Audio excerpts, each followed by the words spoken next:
ദൈവ തിരുനാമത്തിന് മഹത്വമുണ്ടാകട്ടെ. ഏവർക്കും ഹെർമിറ്റ്സ് ടോക്സിലേക്ക് സ്വാഗതം.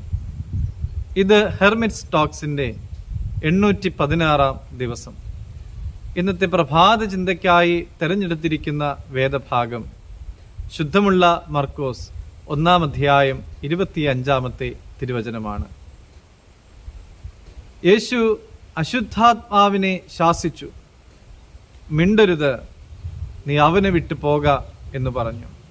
യേശു തമ്പുരാൻ കഫർനഹൂമിലെ ഒരു പള്ളിയിൽ ഉപദേശിച്ചു കൊണ്ടിരിക്കുമ്പോൾ അശുദ്ധാത്മാവുള്ള ഒരു മനുഷ്യൻ വന്നിട്ട് യേശു തമ്പുരാനോട് പറയുകയാണ്, നീ ഞങ്ങളെ നശിപ്പിക്കുവാനായി വന്നിരിക്കുന്നുവോ?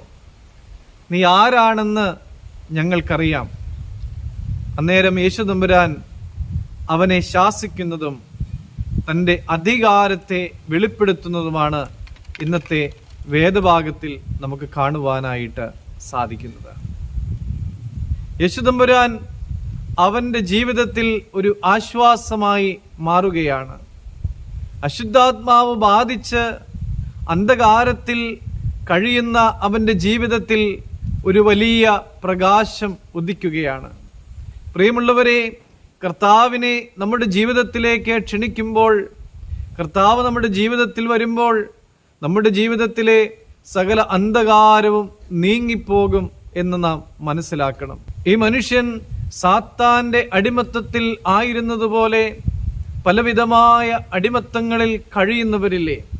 പാപത്തിൻ്റെ അടിമത്തം, ഭയത്തിൻ്റെ അടിമത്തം തുടങ്ങി പലവിധമായ അടിമത്തങ്ങൾ.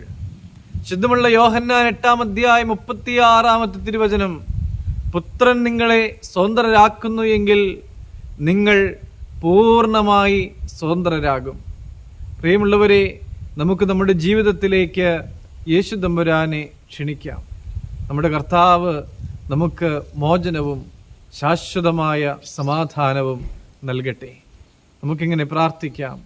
സ്നേഹവാനായ നല്ല ദൈവമേ, ഞങ്ങളുടെ ജീവിതത്തിലേക്ക് അങ്ങയെ ക്ഷണിക്കുവാനും അവിടുന്ന് നൽകുന്നതായ മോചനം പ്രാപിക്കുവാനും ശാശ്വതമായ സമാധാനത്തിൽ വളരുവാനും ഞങ്ങളെല്ലാം യോഗ്യരാക്കണമേ.